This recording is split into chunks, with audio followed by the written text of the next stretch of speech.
Without further ado, I would again love to welcome you to night 1 of the Forgive 2020 challenge. And please help me welcome Aaron Abke and Mark Anthony Lord. Drum roll. Woohoo! Hey, Aaron. Great to be with you, Mark, and everyone watching. So good to be with you, everyone. Welcome to the kickoff of the Forgive 2020 challenge. I am Mark Anthony Lord. That is Aaron Abke, and we are so really humbled and honored to be of service to you over these 4 days. Our commitment is really so high and so deep in service to you. So thank you for being a part of this challenge. Yes, and just to reiterate, I know most of you guys have been in the Facebook group and interacting with us and all that good stuff, but we know a lot of people joined today. So for those of you who may not know exactly what this challenge is about, the point of this challenge is very simple and straightforward. We are trying to come together with the largest group of, we call it our forgiveness army, of people that we can who are interested in doing our own personal healing work to raise our vibration individually, and as a result of that, raise the collective vibration. So this is really about us trying to do what we can to really create a wave of healing through not just our nation here in America, but all over the world. Tonight we're joined by we got some people in Britain. I think it's like 1 or 2 a.m. there. So great to have you guys here. People from Africa, Canada, Australia, all over the world are joining us tonight. So we're going to come together as one body, one people to do this work together. So essentially, each one of us here tonight, we all have different stories. We all have different traumas, different pain. We're all carrying different burdens. But we're here together tonight because there is one medicine for everything, and that's forgiveness. So any resentments that you might be holding on to, be it a personal resentment, grudges, guilt, shame, condemnation towards yourself, towards other people, towards the world, or maybe towards the universe itself, those are burdens you're carrying that are lowering your vibration. And these 4 nights are about releasing those burdens, forgiving them, healing them, and releasing them back to God so that we can be healed and empowered as we close out this year and head into 2021 with a brand new, clean and healed slate. So that's what this challenge is essentially about. Yeah, cool. Thank you, Aaron. And this really is, I am amazed at as you said, the global forgiveness army. Like seriously, all over the world we come together. So that's really exciting. Tonight, our focus is we begin our teaching with straight up, what is forgiveness? What is this thing? How does it work? How doesn't it work? What's our part in the forgiveness equation? We have great teachings coming up lined up for you tomorrow, Wednesday, and Thursday. But we really knew that this was the first place to start to help you at least get our definition of it and to hopefully expand your idea about it so that as we move into a deep activation of it, you're just more available for it. So with that, I'm going to pass back to you, Aaron, because you're going to kick off this teaching. Excellent. So there's a lot of different definitions for forgiveness.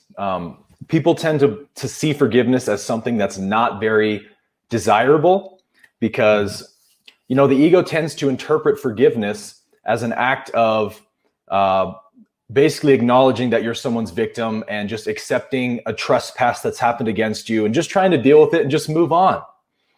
And from that point of view, forgiveness is impossible and offers us no healing at all, right? So what we want to do tonight is really to reframe your view of forgiveness so that you can see that it is actually the #1 act of self-empowerment that we can do. And of course, the only act of healing we can actually do. Now, I'm sure we're joined by so many people tonight who've been doing their healing work this year, who've been using the catalysts from 2020 to really grow and expand, evolve. And if you've been doing that, bravo to you. Way to make use of these catalysts. But at the same time, there's little pieces within us that are still holding resentments and things like that we may not be aware of. So to sort of give you a different picture of what forgiveness truly is, I always like to start with the idea of karma. Yeah. there's a really amazing line in the Law of One where Ross says that forgiveness is the only act that shortens the need for karma in an incarnation. So what does that basically mean, right? What exactly is karma? From my point of view, karma is essentially anything that we do that makes our sense of I, when we say the word I, more personal and less universal. So each and every one of us has that ungiven knowledge, I am. And in fact, I am is the only firsthand knowledge that we have. Everything else we attach to I am has been learned, right? Or gained or gathered throughout life. Other people have taught us things, conditioned us in certain ways. So we begin associating our sense of I with all of these different things, identities, beliefs, ideas, thoughts, and so on and so forth. And so karma accumulates as essentially we make that sense of I more and more personal or more and more separate, as the Course in Miracles would say. So anything we do that enhances the belief in separation is karma. So of course, only forgiveness can undo that kind of karma. So unforgiveness, when we have unforgiveness towards ourselves or anything, actually increases karma because it's enhancing the belief that I am a separate self. Now, what enhances ego, again, creates karma. So the universe is inherently, and this is also a teaching from the Course, the universe is self-organizing and self-correcting. So it's always seeking to correct these imbalances or these misperceptions. And what corrects those is what we call love. Love is the sort of correction principle built into the universe. So karma is essentially creating a higher probability of us experiencing challenging, painful, difficult outcomes, because the universe is going to essentially bring us, according to what our karma is, it's going to bring us life experiences that force us to question that identity, to stop believing in it, essentially. Because the longer I hold on to my personal karma, the more I suffer. And eventually we get tired of suffering and our heart becomes open to forgiveness. Awesome. I'm going to jump in there. Thank you, Aaron, because the other thing that's so important about this challenge is, and what we've presented to you is, so what Aaron just said so beautifully, the individual karma. Now we are all sitting in the middle of collective karma, which means Aaron's grudge and my grudge and your grudge and 8 billion people's grudges and disconnections and misunderstandings. These create giant waves of suffering and pain bodies, but they also create enormous opportunities for awakening, for forgiveness, for breakthroughs and transformations. And that's what we're here for. Absolutely. Yeah. That's good. Yeah. Yeah. So I've been teaching about forgiveness for over 15 years. And that is hands down one of the biggest spiritual practices that is so misunderstood. And so that's why we wanted to really dive into this. And I want to give you an example. Way back when we were kids, we were already being conditioned to misunderstand how forgiveness works. And I want to give you a real life personal story. I'm 8 years old. My brother's 9 years old. We get into some kind of fight or whatever. It's summer afternoon. And my mom pulls us into the dining room and separates us. And she says, "Mark, you apologize to Chris. Tell him you're sorry." So I go, "Chris, I'm sorry." And she says, "Chris, tell him you forgive him." So Chris goes, "I forgive you." And then she says, "Chris, tell Mark you're sorry." He says, "I'm sorry." I'm supposed to say, "I forgive you." So there's 4 things wrong with there. We did it.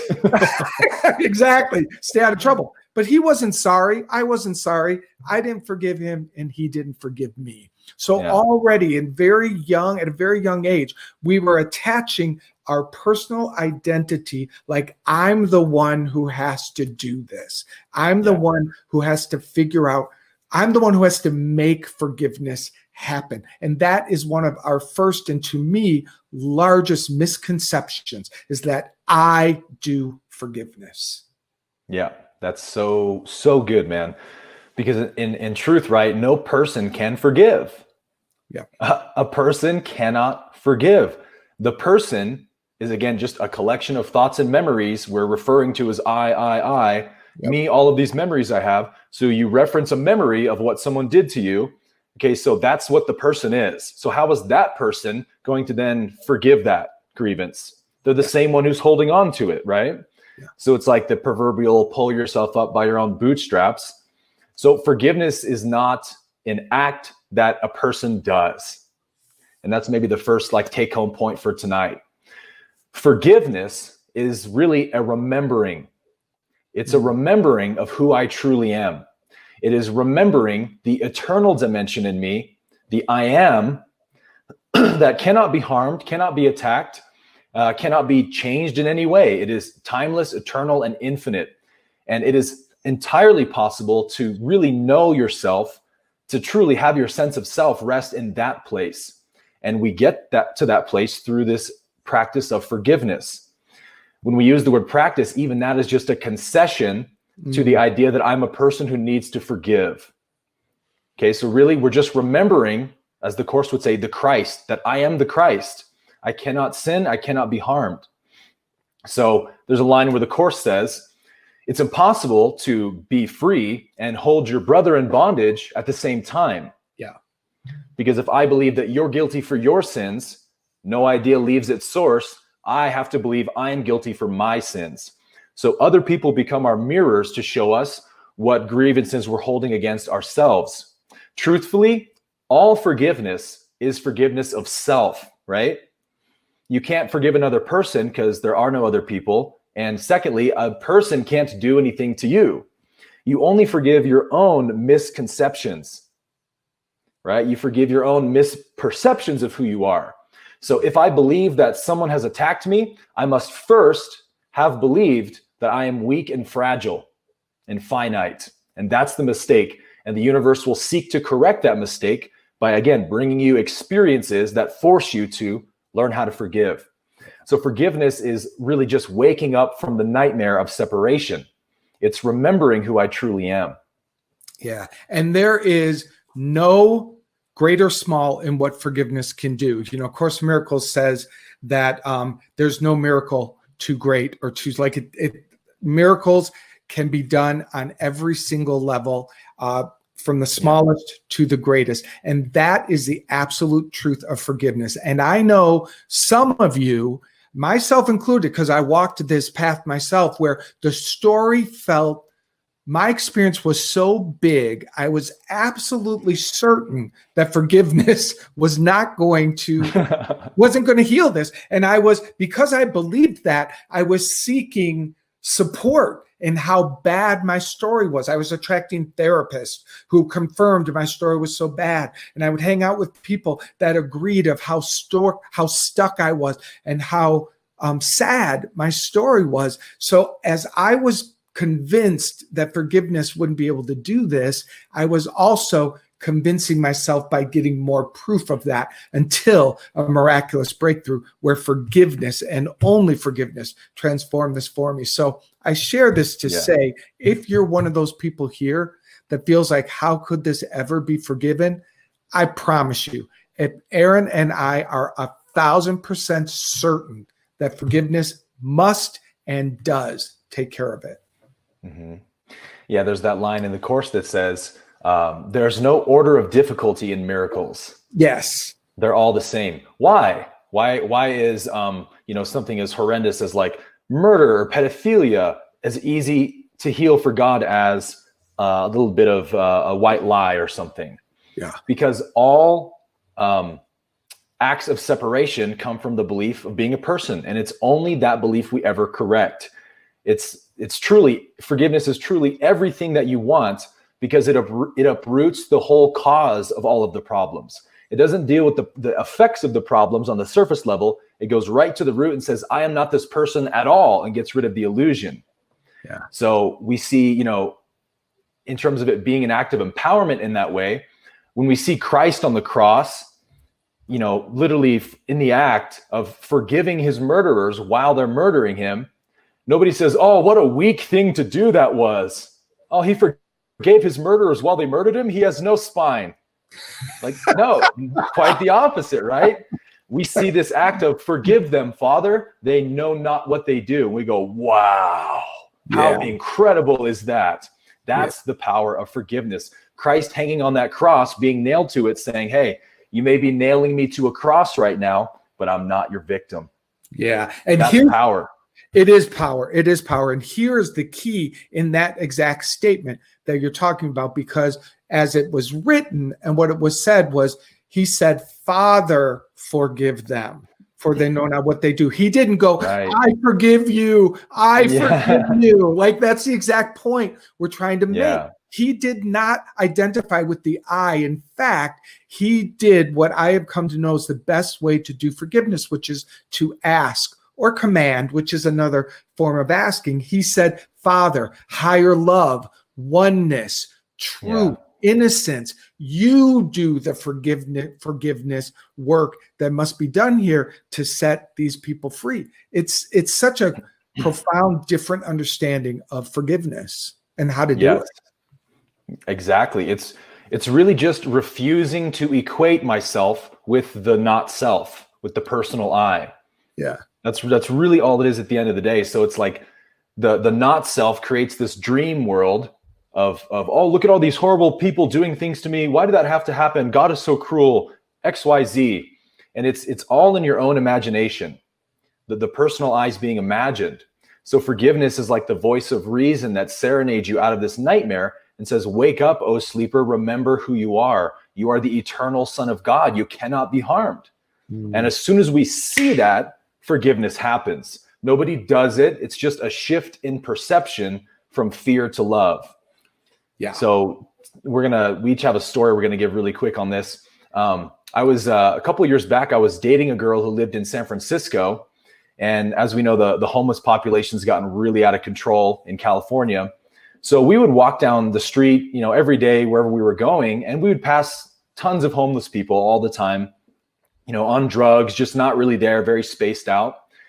And one day we were walking down the street and this homeless guy who's clearly on some kind of drug was kind of zombie walking towards us and looking at us. And I just kind of had my eye on him. And before I knew it, he literally hauls off and punches my girlfriend. And you can imagine the amount of rage I felt in that moment come over me. My fist clenched immediately and I was about to take this guy out. And as I was literally like getting ready to punch this guy, I saw in his eyes, there was nobody there. He was completely drugged out. There was no consciousness present. He was just a walking zombie, basically. And something about seeing his true state reminded me that he's innocent of that, his true self, right? And as soon as I saw it, I could feel my fist just let go. And there's no point. What would that accomplish? I forgive you. You know not what you do. So it's like, I didn't put any effort into that. It was something I saw that shifted my perception. Yeah. Yeah. That's a great story, because it is in the, like you said, it is in the seeing things differently that gives you the moment to respond from love. Because had you not had that moment, it would have been completely justifiable to pummel the guy. Right. And most people would have. Yep. For sure. Yeah. But I believe in that moment. And this is the cool thing. When a moment of forgiveness happens, it's like it ripples out and changes the karma of your own self, number one, but also it's the gift that is given. And who knows? I mean, who knows how that moment changed this man's entire understanding of self? That's God. It's absolutely brilliant. It is. That's the release. My story is a dramatic one, but I imagine some of you can relate to it. I was 6 years old and horrifically sexually abused by the man next door. And I kind of put it under the covers as I was growing up, forgot about it, but it started haunting me in my later teens and early 20s. Very, very dramatic. And it was messing up my life. Truly messing up relationships. I was going down addiction paths, everything trying to escape pain. But the wounded part of this story kept drawing to me more and more suffering and sickness. And I was doing the best I could. I was going therapy. I was getting as much support as I could. And I started working with a spiritual counselor. And she said to me one day, this was like years later, like in my late 20s, I think it was around 30, maybe, whatever. And she said to me, do you believe that forgiveness could set you free? And I said, at this point, I was like, I'll take anything. Sure. What does that mean? And I remember she did a prayer for me and she activated forgiveness. And I was like, sort of walking in, okay, whatever. Fast forward through the story. I was traveling to Chicago to do some work and something happened there. Once again, triggered this pain body. I was so sick and tired of it. I got on the plane to fly back to LA where I was living, sat on the plane, window seat, turned my head, put on my sunglasses, started the tears coming out of my eyes. And I just was like, God, please, please. And I heard what that woman said. I said, I asked that forgiveness set me free. I asked for it. I just kind of kept saying that. And the video of the trauma started to come back and haunt me yet again. And I swear to you, in that moment, I felt spirit, God, something pull me out of it, like watching it as the observer. And I heard this voice that said, see this as I see this. And the whole story became light on light on light. It was like just light dancing. It was all innocence. I'm telling you, it was absolutely unbelievable. And then the story was kind of put into a ball or something, like thrown up away. And I was told, this story will never haunt you. It is forgiven. It is done. And I promise you, that is a miracle that I could not have myself caused. But I promise you, to this day, I am unharmed by that story on any level. I mean, I was truly set free. That's a big ass story that I could have used as a victim for my whole life. Oh yeah. And most people do. Yeah. Yeah, exactly. So that's what I say to you all. Like this stuff works. It works. I love that you said, the breakthrough is when he said, see this as I see it. Yeah. Yeah. That's all you got to do. You just got to see it from the higher point of view. Yes. Yeah. Yeah. And I believe that the willingness to do the work, because one of the things that I believe is true in my experience is that forgiveness is not a one-time deal. Mm-hmm. It's a practice. Like you said, we've got to be willing to do it and to continue to do it, because sometimes forgiveness is just kind of peeling away layers of the onion and it's doing the right work. But we can't just, well, I forgave that last month, so I don't understand why it's still here. Well, do it again and do it again and do it again. My analogy of that is, I also went to the gym last month, but if I don't keep going to the gym and keep showing up, I'm not going to get a change of result. That's my experience of forgiveness, is that we commit to an ongoing practice of asking for it to be done. I never deny someone a miracle. Like, hey, if you could say it one time and it shifts for you, fantastic. But my experience is we have to keep being willing to activate it and go deeper into the practice of it. Yes. And that's really what makes the practice very easy and straightforward, is that as often as you feel yourself suffering, as soon as suffering arises, okay, that's a little remnant of the separate self still running around up here somewhere. So let me follow those footsteps, see where it's going. Where's the perception off? And that's where forgiveness begins. So in terms of like practicality, what does it look like to do this practice? I think 3 steps, Mark, we put it down to? Yeah. Yeah. Basically a 3-step process. So we've been over the fact that forgiveness is not something you do as an act of effort. The separate self is caught between pleasure and pain, and that's all it can ever do. Chase pleasure, avoid pain, hold grudges, chase after attachments. So you don't do forgiveness. You simply give up the perception that was causing suffering. So suffering arises. I question the thought. Okay, show me where my perception is off right now. I acknowledge that this is a flawed perception causing this. God's reality contains no suffering. It's only love, only oneness. So if I am suffering, I must be swearing allegiance to the ego's thought system somewhere. So you just surrender that perception, sort of like an AA, right? First step is admitting the problem. Yep. And after you surrender your flawed perception that's causing the suffering, you just ask the Holy Spirit, or whatever you want to call it, to correct your perception. Show me where my thinking is off. Show me where my self-perception is off, because that's really always what the problem is. I'm seeing myself not as the Christ somewhere. I'm seeing myself as weak and lacking and a victim somewhere. Show me where that is. And then, most importantly, keep quiet. Just wait in the stillness, right? You don't go digging around for a new perception. Surrender, ask, and wait, and keep quiet. There's a line in the Course that says, learn to be quiet, for his voice is heard in stillness. And I think a lot of us who meditate regularly, we see that this is very true. It's when we get into those deep states that we start getting all these downloads and all this clarity comes rushing in. That's always available if we can just get quiet within ourselves, rest in the place of being, allow the Holy Spirit, the correction principle, to bring the correct perception to us. Yeah. I love that so much, Aaron.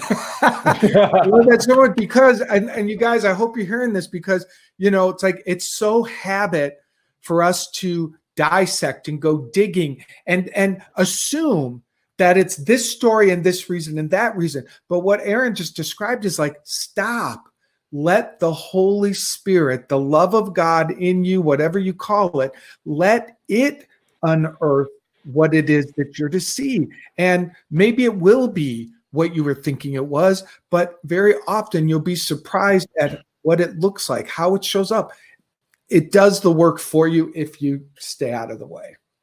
Yes. Brilliant. Yes, yes, yes. Awesome. Other thoughts on this topic here that we haven't mentioned, trying to teach this to you all from 5 different points. When we get into the questions, that'll help us go into a deeper dive on it. Yeah, I think we basically covered everything from our forgiveness material tonight. So what we would like to do now, just before we get into the Q&A, just to kind of close this out with a bit of a moment of stillness where we can just kind of absorb the concepts that have been put forth here. It's not a learning that we're looking for, but an unlearning. It's not a concept that saves us, but the reality the concept points to. So let's just all close our eyes for a minute and just get still and just find that quiet, innate, shining sense, I am, within you. Mm-hmm. The simplest, easiest thing to find. The knowledge I exist.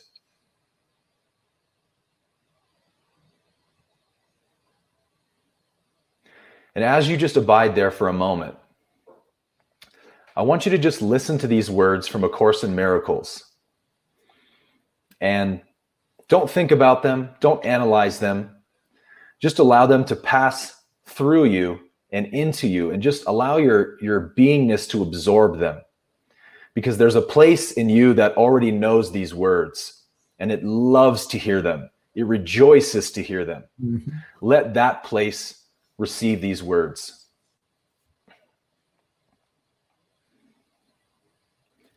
Today we practice letting freedom come to make its home with you. The truth bestows these words upon your mind, that you may find the key to light and let the darkness end. Only my condemnation injures me. Only my forgiveness sets me free. Do not forget today that there can be no form of suffering that fails to hide an unforgiving thought. Nor can there be a form of pain that forgiveness cannot heal. Yes. And that's where it is. That's beautiful. I love that passage. Yeah. So good, man. It gives me the goosebumps. All right, we ready for the Q&A? Yeah, before we do that, let's take a moment and talk about the bonus. Oh, that's right. Yeah, we've got some bonus things to do for the challenge. If you participate, you make yourself available at the end of the 4 days to win a seat in our new program that we're kicking off in 2021. Aaron and I, you'll hear more about that later. But it's pretty simple, actually. All you need to do is post that practicing the forgiveness, that you did the meditation and that you're doing the mantra that you receive in the morning. So like today you'd post, I asked that forgiveness set me free. And I did the meditation this morning. It was fantastic. So do that each day and then attend the lectures live or later listening. So if you can't be here live, just be sure to take some time to pop in and do the replay whenever you can. So if you do those simple things, that makes you available to possibly win a seat in our new program. Did I cover all of that well? Beautiful. I'm seeing a bunch of people in the comments saying, what passage is that from the course? So I'm going to look it up for you guys and tell you in just a second. And while he's doing that, we're going to invite Julie back, who's going to help us move into the Q&A section. What are your questions? What did we say that maybe you didn't understand? Maybe we moved too quickly? Or what experience are you struggling with that we can be of service to you to lean into forgiveness more? That was a great setup, Mark. Thank you. All right, we've got quite a big upvote on this first question, gentlemen. It is from Kermit, and he asks, my question is around what to do when you feel stuck or unsure. I keep thinking I've made so much progress only to realize I'm still just feeding an intellectual, egoic identity. Wow, that's a good question. Can you repeat that one more time? Sure. Yeah, please. My question is around what to do when you feel stuck or unsure. I keep thinking I've made so much progress only to realize I'm still just feeding an intellectual, egoic identity. He goes on to say, I experience such peace and happiness, but always get to a place where I lose my faith, my focus. So he's asking basically, what do we do when we feel stuck and unsure and we lose ourselves? You want me to take that one, Mark? Well, I want you to speak to the observing the part that thinks it's stuck. I want you to go into. Yeah, you already know where I'm going. You sneaky devil. I'm like, this one's yours, Aaron. By the way, everyone who asked what passage that was from lesson 198 of A Course in Miracles. You're welcome. Okay, what was the questioner's name again? Kermit. Kermit, that's right. Kermit, thanks for your question. As Mark was alluding to there, my personal practice, if suffering ever arises for any reason, as we sort of talked about in the lecture a minute ago, it's always arising on behalf of the not self, of the personal I, the collection of thoughts and memories that I keep thinking and referring to as me. But really, I am the pure sense I am. So I say, on whose behalf is this thought or this painful emotion appearing? And look for it. Now, this is a practice called self-inquiry. Ramana Maharshi made famous. The idea is very simple. It's that there's this thing that he called the I thought. We could call it ego. It's really just the act of being identified is what ego is. So this I thought is sort of like the thread that weaves through every thought the mind collects as itself, everything it collects, all of its karma. So we find the I thought when we feel suffering and just look at the I thought. Recognize this is an egoic sense of self trying to get something from me or trying to motivate me to go get it something, right? Go get me an outcome I want. Just recognize that that's who's speaking. That's whose voice it is. And there's nothing else you ever have to do. The freedom comes from the recognition, from the seeing. You are pure awareness. So you liberate yourself simply by being aware of what is untrue. Very simple. Nice. Nice. I think the thing I would add to that is it's so seductive, and so many people do this, is I think I've come so far. It's like the ego learns the language of the spirit, and suddenly like the spiritual awakening has got this, path and measuring, and I've come so far, and then suddenly I'm angry. So like there's sort of even that is insane thinking. And the invitation to just like, why am I measuring That's a sign for me to just get present, to just be in the present moment, to breathe into the I am, because I promise you, your spirit is not measuring the success of your journey or tracking it or, backslide, whatever. That's just sort of another seductive way to beat ourselves up. Yes. So life is not waiting on your next move. Right. I did see something interesting that went by, and I got to call this out because someone wrote about, and I'm sorry I didn't see your name, but it was like, you're tired of your addictions and feeling guilty, and is your guilt worse than the addiction? And that's just a really interesting question. I appreciate you asking that, but what I want to say to you is, first of all, like, I don't think that's a measurement that's worth exploring. Is this worse? That's not going to lead you anywhere. But what is interesting and true is that the guilt will keep the addiction cycle fed.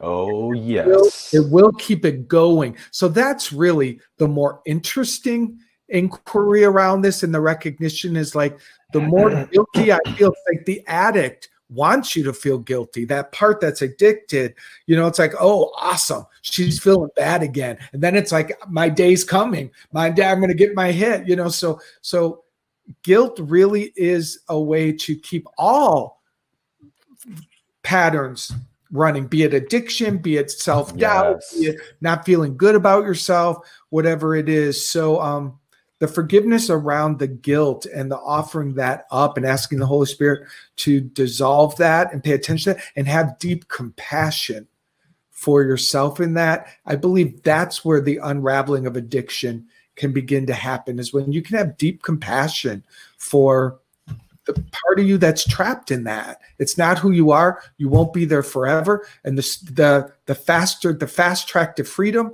is through forgiveness and acceptance and compassion. Yes. Could not agree with that more. And what I would add to that is guilt really keeps you trapped, like Mark said, in the cycle, because it keeps you only relating to the pain body. Like you're trapped in this slugfest with ego. I shouldn't. Oh, I shouldn't. And you're not actually able to see the true reality of that addiction. You're not able to really grok what's actually happening. So in the past, when I used to counsel, I would tell people that were, let's say, like a cigarette addiction, I would say, look, the only problem is guilt. Guilt is the act of being identified. That's why it's ego's number one weapon. So when you feel guilty for being an addict, you're identifying with the person, the separate self, the idea. Okay, you're not addicted to cigarettes. The body is addicted to cigarettes, right? So get rid of the guilt, which is the belief you're doing it. And suddenly you start to notice all the other things about this addiction that I really don't like very much.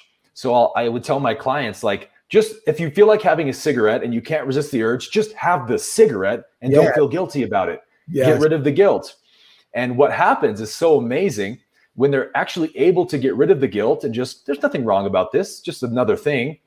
All of a sudden they start realizing, I don't really like the way I feel kind of nauseous when I smoke, or my teeth are getting yellow, or nobody wants to be around me anymore, or my clothes smell, on and on and on. And suddenly the true reality of that addiction becomes so present and clear that they genuinely do not want the cigarette as much anymore.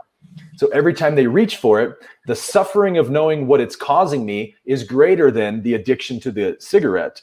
And then less and less they reach for it until the addiction is extinguished.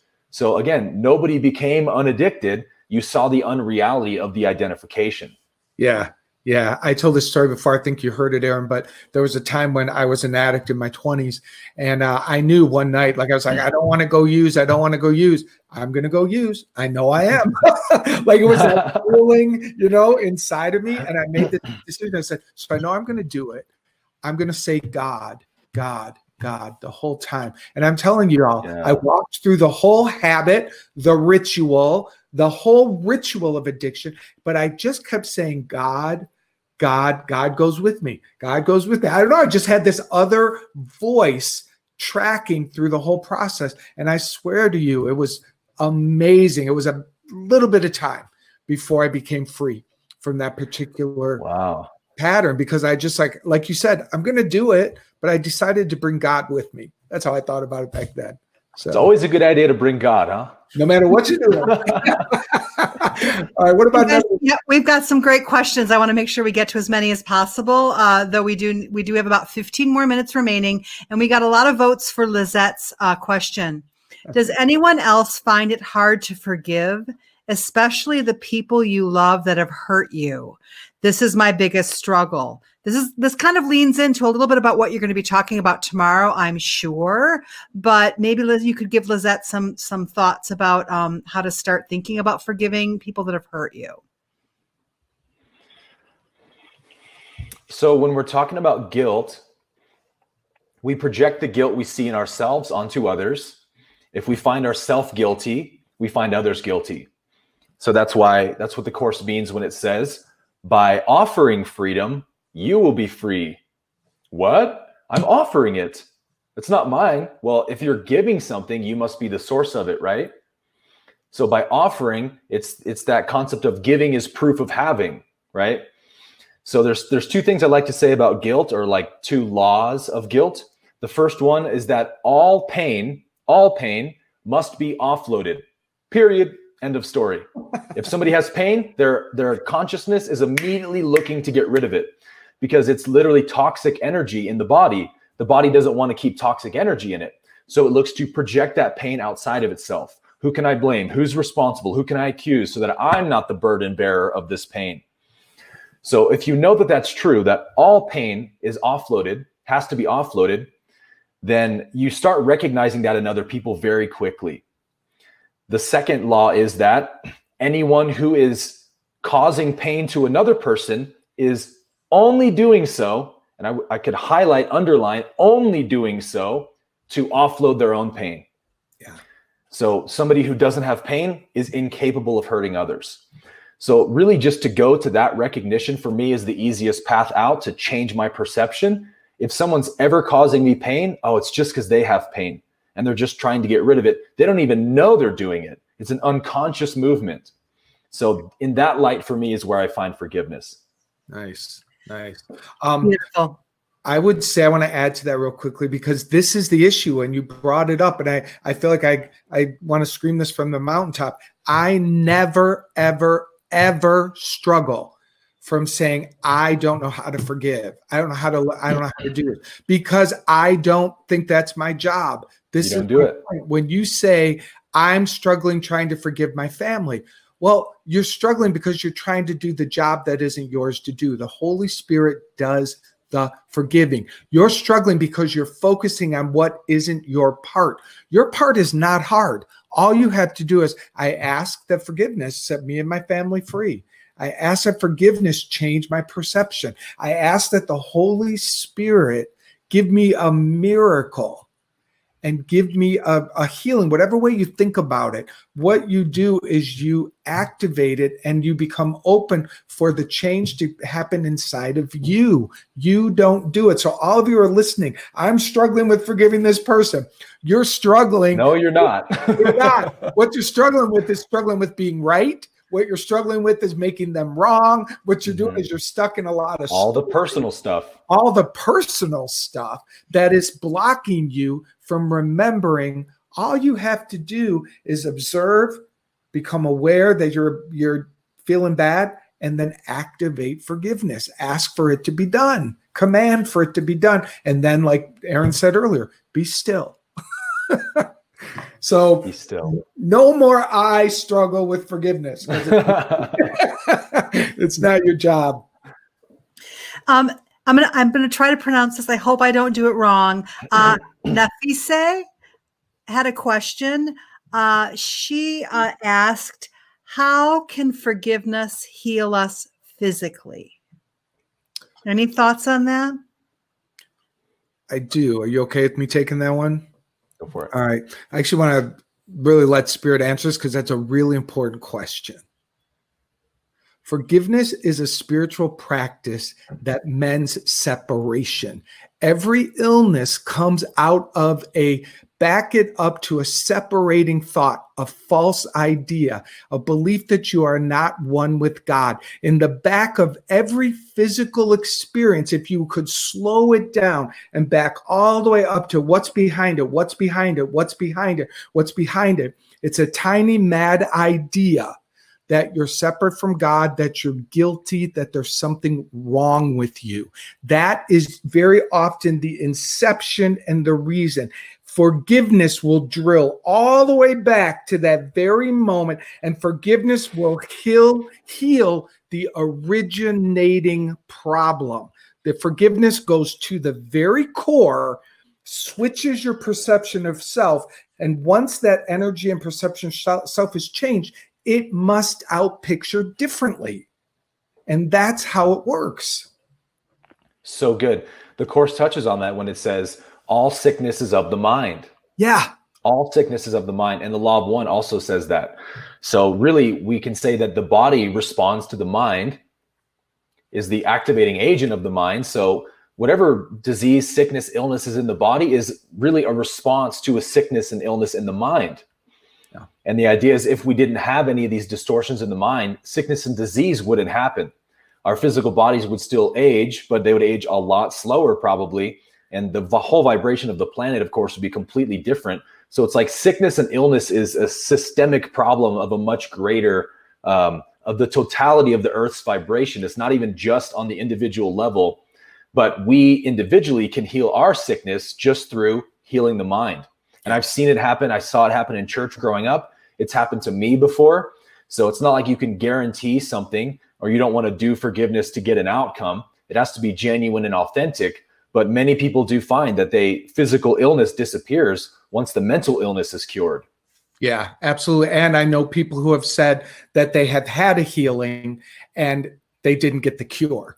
So that's a very profound idea. But I know someone right now who has a terminal disease, and she knows she has been healed inside of herself, and she's in great peace. She's in great peace. And as the body is doing whatever it do, she is not the body. She knows who she is, and she has a profound, she's grateful for the experience she's having. Yeah. Gentlemen, Joseph asked a really great question that got a lot of votes. He asks, forgiving an incident may or may not be difficult, but how do you forgive an ongoing situation? If you're still being injured over and over, how do you accept that if you cannot escape the situation? Well, I would say that if you can't change the situation, that's always the loving thing to do for yourself and the attacker or abuser or whatever's going on. It's not loving to allow someone to keep abusing you, because that's not loving to you, obviously. And it's not loving to them to perpetuate their insanity either. But if you can't do that, then any situation where you're forced to experience something that's very uncomfortable is just another moment to remind you who you are. And when the person hears this, when the ego hears this, it rejects it, because all it can think about reality is reality must give me pleasure and not give me pain. So if reality gives me pain, it's evil and I hate it. If it gives me pleasure, cool, we live to fight another day. That's the only way ego engages with reality. So as long as you're trying to find pleasure in life, outcomes, in circumstances, you're stuck on that hamster wheel and you're never going to find it. Again, there's a place in you that's timeless and eternal. It's totally independent of circumstances. It could care less about circumstances. And you can seriously find a place in you that even though the outer disturbances may be there, the peace of God doesn't come or go anymore because it's not based on anything, right? So it's those things for me are catalysts to help you find where you're placing your happiness in outcomes. Why do I need this situation to be perfect or not uncomfortable for me to have peace? Can I find peace in the midst of this storm? And if you can, baby, you are free. Whew. That's good. That's beautiful. I want to try to get to a couple more questions here. Sunshine asked kind of a beginner's question. I thought one of you could address. How do you define forgive? Is it something for me or the other person? Is it letting them off the hook? I heard forgiveness is a gift I give to myself. Do you believe that? Want to take that one, Mark? Sure. I do believe that. I absolutely do believe that. And Aaron did mention that earlier when he was talking, that ultimately, and this is a very high principle idea, all forgiveness is self-forgiveness. All forgiveness is for ourselves, because it is, there's a belief inside of me that is what is a vibrational match with whatever I'm attracting or whatever's coming to me. So as I take that, we're going to talk more about this tomorrow. You're going to get a lot more insight into how that particularly works. But I'm losing my thought a little bit. Now I'll pass it to you then, Aaron. But I would say, yeah, yes, all forgiveness is ultimately self-forgiveness. I'm sorry, my mind just blanked. So take it. Yes. Yeah, basically you answered it, but forgiveness is for you and you only, because you can't force healing on somebody else, right? So your forgiveness many times will open an opportunity for somebody, especially if it's like real life forgiveness, telling somebody, hey, I've forgiven you for that. That is a very powerful opportunity for them to say, wow, well, let me walk into that door as well and forgive in return. But you can't make them do that. So you're never guaranteed an outcome with the other person in forgiveness. Yeah. You only need to set yourself free. So forgiveness is only for you, and to know that's super important, because otherwise ego will keep you on this game of like, but they still resent you for that. Don't you feel bad? Aren't you guilty? And then you have to keep forgiving the same thing over and over. So just know life will give that person what they need. It's only my job to forgive. Yeah. Yeah. And you know, again, it's like it gets seductive for us to want to intellectually understand it. Honestly, practicing forgiveness and having the results of forgiveness with more freedom, more happiness, more spaciousness, allowing a person to come to mind and you don't attach to suffering at all. These are the gifts and the results where you will be, you will say, oh, I know forgiveness was for me because I'm the one that is feeling free now. So the answer is yes. Now it's just do it and practice it and prove it for yourself. Nice. Here's another bit of one of the questions that maybe comes from a newer place. One of our viewers asked, is the morning meditation breath work supposed to be difficult? I found that it actually increases my heart rate. Nope. Definitely not supposed to increase your heart rate. You can always alter the breath work to whatever's comfortable. It's not super important what breath work you do. We're just simply trying to get still and calm and drop into the body and out of the thinking mind. So we use the breath as an anchor point to focus on. So if you want to do like 3 seconds in, hold 3, exhale 3, that's just as valid. Whatever allows you to get out of the mind into the breath. Yeah. Yeah. You might be just sort of feeling really tense while you're counting, which is just going to make you contract, because really the counting is I love the pranayama breathing because it actually makes me relax and like open up, and I really expand as much as I can. So I find it is meant to be enjoyable personally. I enjoy it. Yeah. Yeah. Yeah. But if you don't do it. Don't hurt yourself. We didn't sign any waivers for this, so we got to be careful, please.